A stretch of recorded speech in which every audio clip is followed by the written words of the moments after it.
Bienvenue, la parole aux aidants tous les vendredis sur Vivre FM. Vous aidez au quotidien un enfant, un parent, un conjoint. Cette émission est la vôtre. Nous accueillons tous les témoignages. Vous racontez votre histoire, vous apportez vos solutions aussi.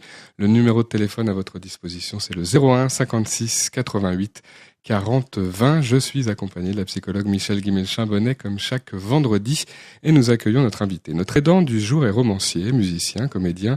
Clair de plume, c'est le titre de votre récit paru aux éditions Héloïse d'Ormesson, un livre qui aborde la vie de votre grande sœur Claire, âgée de 40 ans, porteuse d'une anomalie chromosomique, et de toute la famille, votre frère le chanteur Ronan Luce et vos parents. Bienvenue Damien Luce. Bonjour. Merci. Bonjour. Dans ce livre témoignage, votre objectif a été de vous mettre à la place de Claire, c'est-à-dire d'adapter sa propre perception du monde et de parler à la première personne du singulier. Oui. En quoi ça a consisté? Qu'est-ce qu'il y a de différent dans sa façon de voir le monde? Déjà, au tout début, quand j'ai commencé à écrire ce livre, c'est pas le choix que j'avais fait. J'avais commencé par l'écrire vraiment à la première personne et j'étais le narrateur du livre. Et c'est vrai que, au fur et à mesure, je me suis rendu compte que j'avais pas envie de me cantonner simplement dans ma perception des choses et de cette enfance de Claire et de la mienne, de la nôtre, etc. Et donc, c'est là que l'idée a germé de me mettre un peu à sa place et de faire... c'est un petit peu plus complexe que ça, c'est-à-dire que j'essaye de nous réunir un peu tous les deux et de faire une conscience double. Donc, le narrateur, c'est en fait un mélange d'elle et moi. Et ça me permettait aussi de prendre une petite distance par rapport à certains événements, tout en restant là. Et voilà, c'est ce mélange qui m'a intéressé. Quelles sont les difficultés de Claire et justement quelles sont ces différentes façons de voir le monde par rapport à vous, par exemple? Eh bien donc, comme vous l'avez dit, elle a une petite anomalie chromosomique qui n'est pas vraiment répertoriée, c'est de l'ordre de l'accident, qui fait que elle a je dirais un tempo à elle. Elle a une certaine lenteur, un certain rythme de vie qui est le sien. Ça fait c'est difficile pour elle d'être indépendante, mais elle peut quand même faire des tas de choses, cuisiner. Elle peut fonctionner tout de même, mais c'est vrai qu'elle a une certaine lenteur en fait, une lenteur de compréhension, une lenteur de mouvement, puisque son handicap s'accompagne aussi d'un petit handicap physique, donc elle est un petit peu maladroite. Donc ça fait d'elle je dirais j'ai pas envie de dire une enfant parce que ce n'est plus une enfant, mais quelqu'un qui a gardé cet esprit un peu enfantin tout le temps. Et c'est une différence aussi qui est revendiquée dans le livre, parce que vous dites il y a le handicap de Claire, et puis il y a aussi le handicap de ceux qui sont autour. Et on s'empêche parfois d'accepter sa façon à elle de voir le monde ou de mener sa vie. Oui, c'est un petit peu un des propos du livre en fait, c'est ça, c'est de dire que quand il y a un handicap qui est créé, en fait il y en a deux, il y a celui de la personne et puis celui du monde qui l'entoure et qui très souvent n'est pas équipé en fait pour accepter ça et pour faire une place à la personne handicapée, sans qu'il y ait de ressentiment de ma part, parce que je pense que on est tous un peu démunis par rapport en tout cas face aux différences et face au handicap, parce qu'on n'est pas préparé, tout simplement. On en parle très très peu à l'école, en tout cas de mon temps. Il y avait peu de discours et on nous expliquait assez peu quand on était enfant ce que c'était que d'être handicapé. On nous donnait peu de clés pour vivre avec ça. Et donc le livre raconte, outre évidemment l'enfance de Claire et les épreuves qu'elle a pu traverser, raconte aussi les réactions du monde autour d'elle et parfois des réactions un peu désagréables et puis parfois au contraire aussi des bonnes surprises. Dès le départ, on ne lui donnait que quelques semaines, les médecins ne lui donnaient que quelques semaines à vivre. Oui, elle a 40 ans aujourd'hui. Oui, ça c'est bon. Ça a dû être un moment difficile pour mes parents qu'on leur dise ça, qu'on leur dise au départ. En plus, c'était un généticien de renom qui leur a dit ça. Et qui leur a dit voilà, elle ne va pas survivre. Donc je n'ose même pas imaginer ce qu'ont pu ressentir mes parents à ce moment-là. Mais les familles préféreraient, vos parents, vous, tout le monde, puisque ça peut évidemment nous arriver, préféreraient entendre je ne sais pas, le doute des médecins, ce serait plus simple. Oui. Moi, j'essaye vraiment de m'éloigner de ce médecin qui, j'imagine, a fait son travail et a pensé bien faire. Et peut-être que comme mon père est également médecin, Il a cru bien faire en s'adressant à lui de façon directe, un peu de médecin à médecin, sans oublier que derrière le médecin, il y avait quand même un papa, quoi, et que si le médecin est capable d'entendre des faits comme ça un peu froids et un peu directs, le papa derrière, c'est pas évident qu'on lui dise que, que sa fille ne va pas survivre. Donc mais comme vous l'avez dit, bah, heureusement ce médecin a eu tort et Claire est encore là. Michel Guimel-Chambonnet.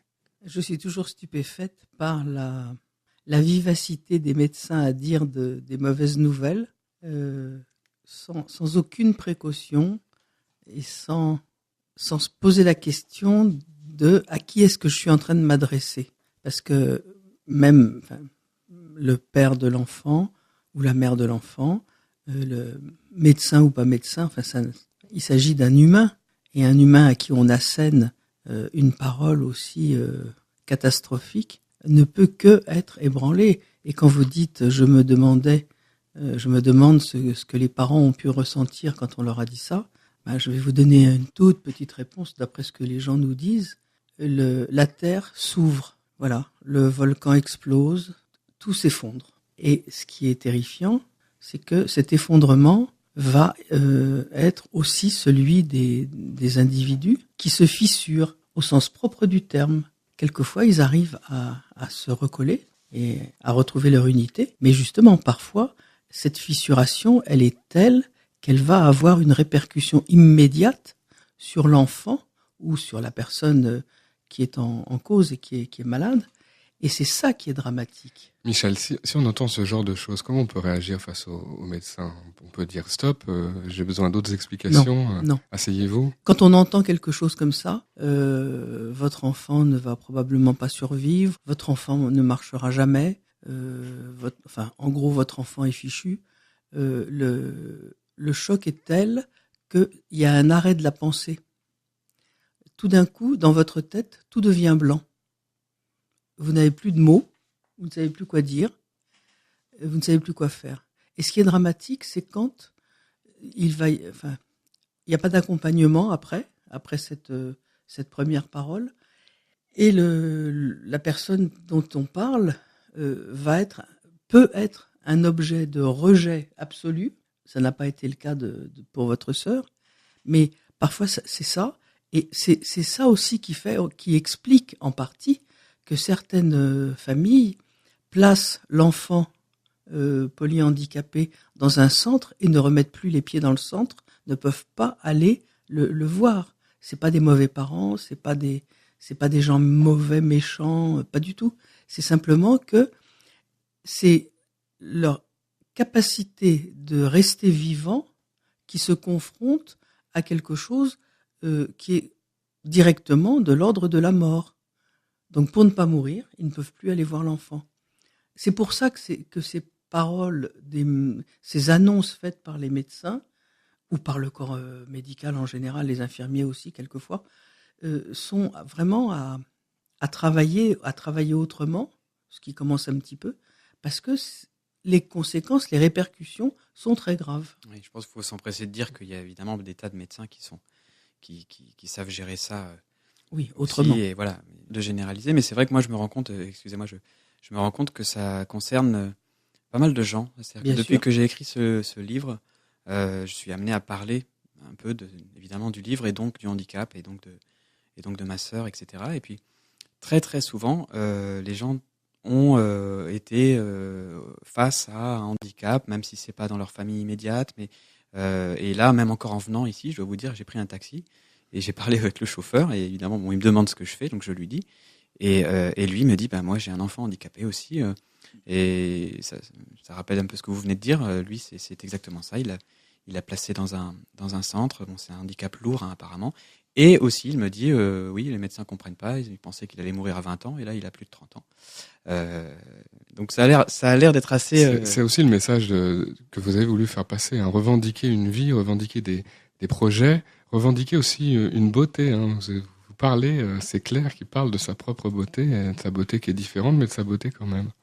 Oui, je pense que le passage auquel vous faites référence, là, je parle de ça effectivement, Claire parle de ça, mais tout en disant aussi que il s'agit pas de glorifier, je crie là-dessus aussi, glorifier non plus le handicap. C'est-à-dire que parfois, moi, ce qui me gêne, ayant vécu ce problème-là de près, parfois je rencontre des gens qui essayent d'y trouver de glorifier ça et d'oublier l'aspect quand même tragique de la chose. Je pense qu'il faut pas l'oublier. C'est un handicap. Il y a du tragique. Mais après, ce que je dis surtout dans le livre, c'est que la beauté de Claire, donc de ma sœur, et puis d'une personne handicapée, n'est pas à travers son handicap. Elle dépasse ça. Elle est en dehors du handicap. Il faut pas la voir à travers son handicap. C'est important. Mais une personne handicapée est d'abord une personne. Voilà. Il y en a des belles, il y en a des moins belles. Mais c'est dans un deuxième temps seulement que elle a une caractéristique particulière qui est le handicap. Mais c'est d'abord une personne et vraiment, on ne doit pas l'oublier. Vous parlez de votre fils Adrien, le livre lui est aussi dédié. Oui. Est-ce que lui, il a un regard sur sa sœur alors et le handicap, qui sont deux choses différentes puisque c'est ce qu'on vient de dire? Alors pour l'instant, pas vraiment, parce qu'il a 11 mois. Mais c'est vrai que l'histoire, il faut quand même que je le dise brièvement, mais l'histoire de l'écriture de ce livre est un peu particulière pour moi, parce que c'est vrai que pendant très longtemps, ma compagne et moi-même avons essayé d'être parents, et ça s'est avéré difficile pour nous. Ça a pris beaucoup de temps, beaucoup d'années. Et à tel point qu'à un moment donné, moi, j'ai commencé à me faire douloureusement une raison, me dire que peut-être je ne serais pas papa, et que et du coup j'ai eu ce mouvement un peu qui m'a poussé à écrire et à m'adresser à cet enfant que je n'aurais peut-être pas. Donc quand j'ai commencé l'écriture du livre, non seulement je n'étais pas père, mais nous n'étions pas parents, mais je pensais peut-être ne pas l'être, et je me suis adressé à donc un enfant que peut-être je n'aurais pas. Et il se trouve que 4 ou 5 mois plus tard, donc j'étais en pleine écriture du livre, mon fils est né, enfin en tout cas ma compagne est tombée enceinte. Donc j'ai toujours un petit peu associé l'écriture du livre plutôt associé la naissance de mon fils à l'écriture du livre, même si je suis pas quelqu'un qui croit beaucoup en ces choses, mais je me dis c'est quand même étrange que ce désir que j'ai matérialisé par cette écriture-là ait fait que tout à coup ça a été possible. Et donc oui, le livre lui est dédié, et même plus que ça, c'est-à-dire qu'il s'adresse à lui. Donc Claire s'adresse à mon fils et lui parle directement, et c'est un petit peu le propos du livre, c'est d'être aussi un petit livre de transmission, c'est-à-dire je m'adresse vraiment à mon fils et je lui explique certaines choses, et j'élargis les souvenirs que je peux évoquer à des thèmes qui sont importants pour moi, à des idées qui sont importantes pour moi, et que j'essaye aussi de transmettre à mon fils. Donc je parle de tas de choses, je parle de création, d'écriture, de théâtre, de musique, en tout cas de choses qui moi me touchent de près, quoi. Damien Luce est notre invité aujourd'hui dans La Parole aux aidants sur Vivre FM. On se retrouve dans quelques minutes. Et puis en fin d'émission, la psychologue Michel Guimel-Chambonnet répond comme chaque vendredi à vos questions. Vous écoutez Le Grand Témoin. Aidants familiaux jusqu'à 13h sur Vivre FM. Christophe Bougnot et Michel Guimel-Chambonnet. La Parole aux aidants sur Vivre FM, comme chaque vendredi, de midi à 13h, vous aidez au quotidien un enfant, un conjoint ou un parent handicapé ou malade. Vous pouvez prendre la parole, témoigner à l'antenne, parler de vos difficultés ou partager vos solutions. 01 56 88 40 20, c'est le numéro de téléphone de Vivre FM pour arriver jusqu'à nos studios et rencontrer la psychologue Michel Guimel-Chambonnet. Notre invité du jour, Damien Luce, le musicien, auteur. Claire de Plume, c'est votre livre, paru aux éditions d'Héloïse d'Ormesson. Vous y parlez de vos instants avec Claire. Claire est votre sœur, elle a 40 ans, elle est atteinte d'une maladie génétique, une anomalie chromosomique. Elle a un handicap donc, et il y a beaucoup de moments d'enfance dans ce livre. C'est à l'école que vous avez découvert le handicap de Claire. Oui, par le regard des autres, par le regard des autres enfants. C'est vrai que dans un premier temps, on est proche en âge, on a 1 an d'écart, donc moi j'ai grandi vraiment avec elle. Ma conscience s'est réveillée quasiment en même temps que la sienne, et donc pour moi c'était la norme. On s'aperçoit pas à cet âge-là des différences, et il faut attendre l'école où évidemment il y a d'autres enfants qui ont un regard sur le handicap pour s'en apercevoir,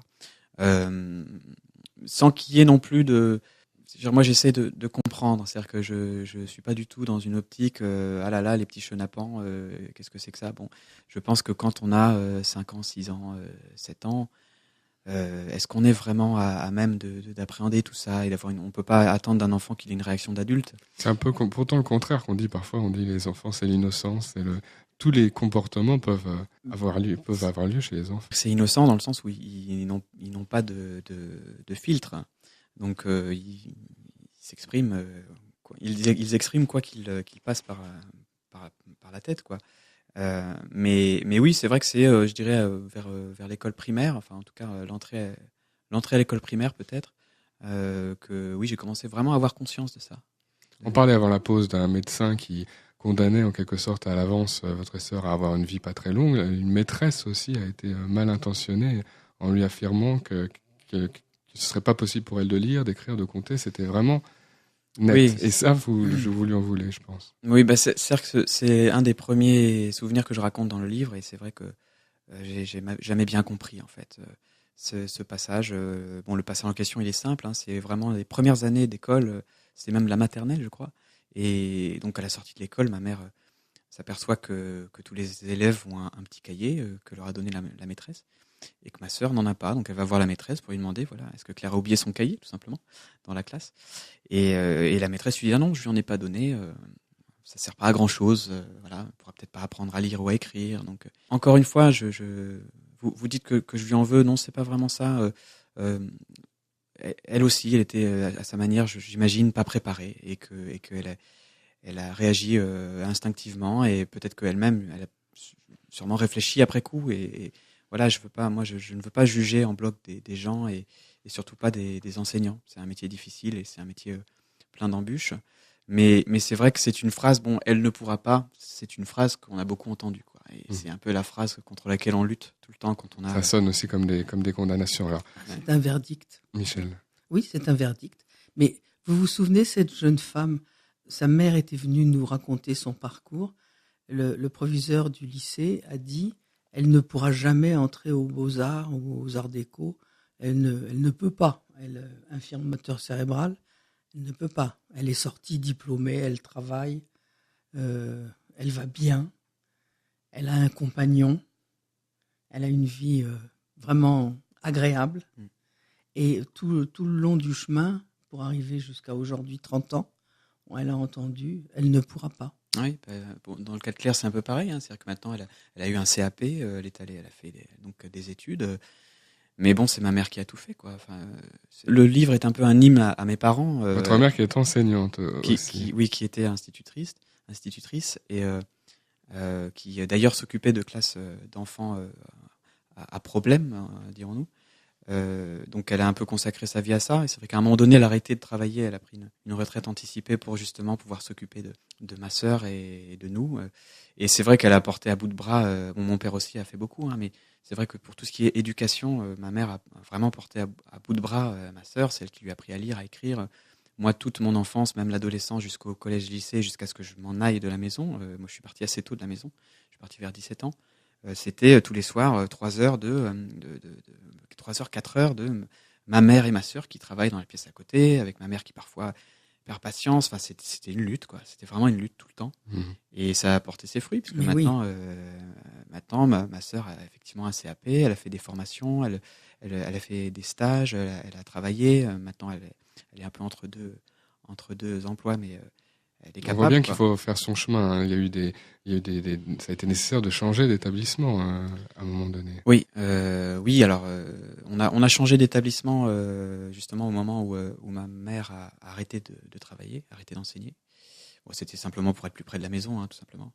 Mais aussi parce que oui, il y avait un instituteur dans la nouvelle école qui s'appelle René Louswarn, qui on a dit à ma mère était quelqu'un de bien et quelqu'un d'ouvert, et qui peut-être était capable d'avoir quelqu'un comme Claire dans sa classe. Et c'était le cas, et j'étais dans la même classe qu'elle, hein, on était ensemble, parce qu'elle avait redoublé déjà une première fois. Donc j'ai vraiment vu de près les choses, et c'est vrai qu'elle a eu la chance d'avoir cet instituteur pendant 2 ans, parce qu'il faisait le CM1 et le CM2. Et vous avez dû suivre, hein. Ça a changé aussi d'établissement. Oui, bien sûr. Quand c'est comme ça fait aussi un grand changement pour vous. Enfin, c'est des gros changements de vie, mais bon... on arrive à comprendre. Voilà, je dirais que ça, c'est des changements qui arrivent dans la vie d'un enfant et qui sont pas des traumatismes. Quelle relation vous aviez et vous avez aujourd'hui les 2 frères, votre frère Ronan, vous, et puis Claire? On était très soudés. Alors c'est vrai que le fait qu'on soit 2 garçons, on était très proches, hein, tous les 3. Avec mon frère, en âge, on est proches en âge aussi. J'ai oui. 1 an d'écart, 1 an et demi d'écart avec mon frère. Donc l'enfance, c'était des jeux, c'était on était copains, quoi. Et puis, Vous étiez un peu à la défendre aussi, là, quand c'était nécessaire? ouais, surtout à l'école, ouais, surtout à l'école.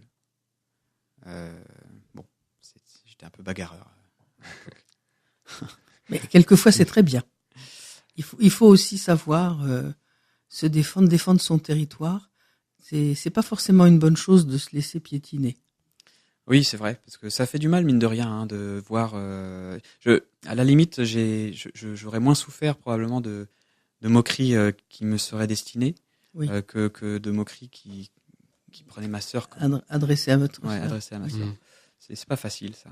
Il y a des moments difficiles dans le livre, puisque vous racontez les amitiés de votre sœur, les relations amoureuses aussi. Et Ouais. puis, il y a un passage autour d'un abus sexuel. Ouais. On comprend que c'est très compliqué, justement, de mettre son proche, sa sœur ou sa fille, pour vos parents, en sécurité. Et en même temps, la personne grandit, et elle fait sa vie, et elle s'éloigne, et elle sort. Et...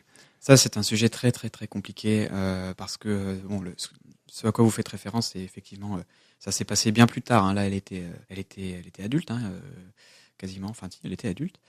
Et donc, c'est complexe parce que on ne sait pas ce qui s'est passé ce soir-là. On ne sait pas. C'est vous qui êtes allé la chercher le lendemain, Ouais, parce qu'elle n'était pas rentrée la veille. c'est ça. Alors effectivement, elle était avec un homme bon, il y a eu des choses quand même hein, qui se sont passées, mais on n'a pas eu vraiment de détails. Surtout, ce qu'on ne sait pas trop, c'est comment elle a vécu la chose, même si elle en a parlé un petit peu avec mes parents. Et c'est un mélange, et c'est un Le sujet. degré d'acceptation de la relation sexuelle, Il y a c'est un sujet très très délicat parce que c'est en même temps des adultes. Hein, donc une personne handicapée peut avoir une activité sexuelle. Je veux dire, Bien sûr. personne ne peut interdire ça. Et en même temps, à quel point une personne qui est handicapée, donc qui n'est pas vraiment indépendante, à quel point on la traite comme un enfant, et à quel point on la traite comme un adulte. Et Moi, je peux comprendre que ce soit vraiment terrifiant pour les parents, les frères et sœurs, de justement se dire peut-être qu'on n'a pas protégé. Enfin, Michel Guimel-Chambonnet. C'est très difficile, effectivement. C'est une vraie question, puisque un adulte a droit à avoir une vie affective, pas seulement sexuelle, mais affective en général, bien sûr. amoureuse, amicale avec des copains, des copines, et puis plus si affinité, comme on dit. Et comment faire pour que l'entourage, surtout l'entourage occasionnel, n'utilise pas cette personne à problème comme instrument de son propre plaisir. Pas seulement plaisir sexuel, mais tout. Enfin, le prédateur, c'est sur tous les domaines. Alors, je pense que dès l'instant que la personne peut comprendre, il faut essayer d'en parler beaucoup, beaucoup, beaucoup. Et rappeler, et ça on peut le rappeler pour tout le monde, absolument, ne rien accepter où on ne soit pas complètement d'accord. Même si c'est juste parce que ça fait un peu peur, on dit non et c'est non. Et non, ça veut pas dire oui un peu, ça veut dire non. Oui, tout à fait. Ça veut dire, Michel, je pense que ça les veut dire qu'il ne parents... faut pas en faire un sujet tabou, il faut en tout faut cas en parler. pouvoir en parler. On ne Oui, peut bien pas sûr. interdire, évidemment, Non. systématiquement Mais il faut en à parler. personne d'avoir Et des il faut relations, expliquer les choses. Il faut expliquer. Oui, bien entendu, si tu as envie, si tu es amoureuse, tu peux avoir envie de te rapprocher physiquement de ton amoureux. Mais tu n'acceptes que ce qui te convient à toi. S'il veut quelque chose que tu ne veux pas, tu lui dis non. Et non, c'est non. Et je pense que ça, les parents peuvent avoir beaucoup de difficultés à parler même de pratiques sexuelles avec leurs enfants. Bah oui, avec tous On les peut comprendre. enfants, quel que Mais soit. dans ces cas-là, il y a quand même les copains, les oncles et tantes, les parrains et marraines, quand il y en a. Il y a toujours autour d'une famille, il y a toujours des adultes en qui on peut avoir confiance et qui sont peut-être plus à l'aise pour parler de certaines questions avec leurs enfants que les parents eux-mêmes. Il ne faut pas hésiter à faire appel à ces personnes ressources pour pouvoir aborder certaines questions. Et je pense que c'est vraiment très important parce que la mise en garde, c'est pas pour dire je t'interdis tout. Interdire tout, c'est forcément pousser les plus jeunes à aller faire les choses en question. Mais c'est seulement parler, expliquer et dire ton but ultime, c'est protège-toi, à tout point de vue. C'est tout. Vous parlez, alors aujourd'hui, votre sœur Claire vit chez ses parents à Perpignan. Oui. Et vous parlez d'un trio indivisible. Oui, c'est vrai que mes parents ont fait ce choix. Le choix de garder Claire avec eux. Et Est-ce qu'ils pensent à l'avenir, justement? Est-ce que longtemps ils pourront s'occuper d'elle? c'est effectivement un des sujets, je dis ça à la fin du livre d'ailleurs, c'est un sujet qu'on aborde très peu, qu'on a très peu abordé. C'est vrai que la question de l'après est très compliquée à évoquer, même pour moi, même pour mon frère.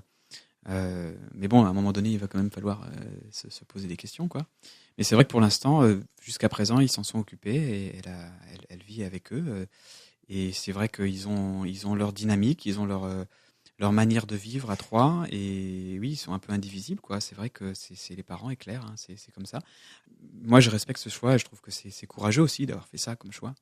Et après, ça pose d'autres questions. C'est vrai que je pense que Claire aurait besoin aussi de s'éloigner de temps en temps de la maison, de faire des choses par elle-même. Et d'ailleurs, elle commence à le faire maintenant, elle le fait. Et ça, c'est vraiment très très bien. Merci d'avoir abordé tous ces sujets avec nous, Damien Luce. Votre récit, qui s'appelle Claire de Plume, aux éditions Héloïse d'Ormesson, est disponible. On va se retrouver dans quelques instants pour les réponses à vos questions avec Michel Guimelchin-Bonnet. Merci, Damien. Merci à vous.